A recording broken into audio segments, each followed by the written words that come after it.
అందరికీ hi, welcome to my YouTube channel ఏవి cooking world.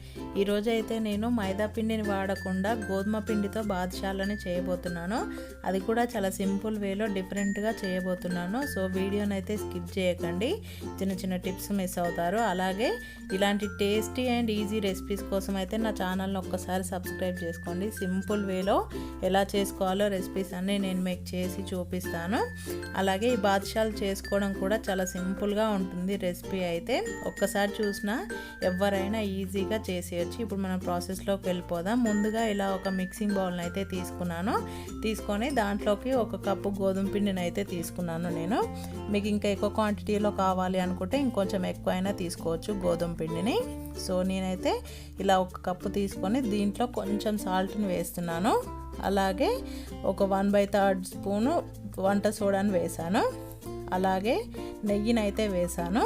మరీ కరిగిన నెయ్యి కాదు, అలాగే మరీ గడ్డలా ఉన్న నెయ్యి కాదు.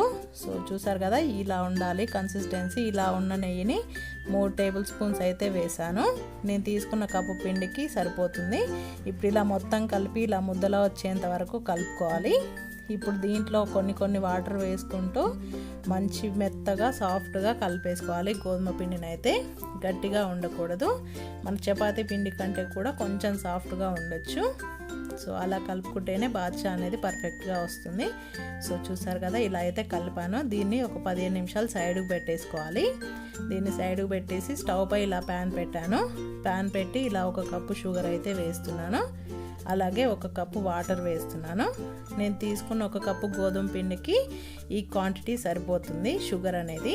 ఇంకొంచెం స్వీట్ ఎక్కువ కావాలనుకున్న వాళ్ళు పెంచి వేసుకోవచ్చు షుగర్ని.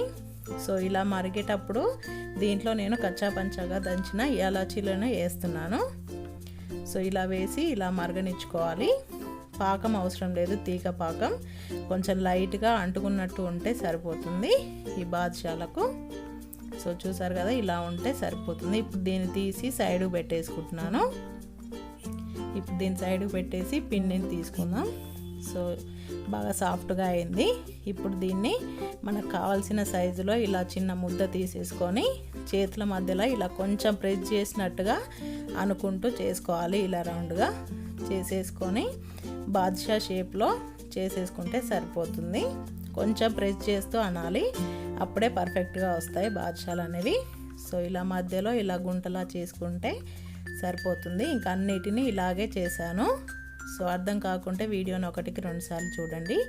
ఇప్పుడు డీప్ ఫ్రై చేసుకోవడం కోసం ప్యాన్లో ఆయిల్ వేసి పెట్టుకున్నాను. ఈ ఆయిల్ అనేది బాగా వేడి కావద్దు.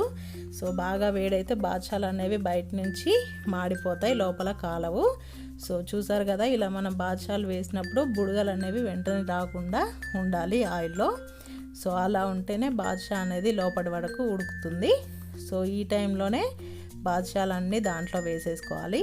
వేసేసుకొని మెల్లగా కాల్చుకోవాలి. మీడియం టు లో ఫ్లేమ్ని అడ్జస్ట్ చేసుకుంటూ ఇలా కాల్చుకోండి మంచి కలర్ వచ్చేంత వరకు. సో పర్ఫెక్ట్ కలర్ వస్తే సరిపోతుంది.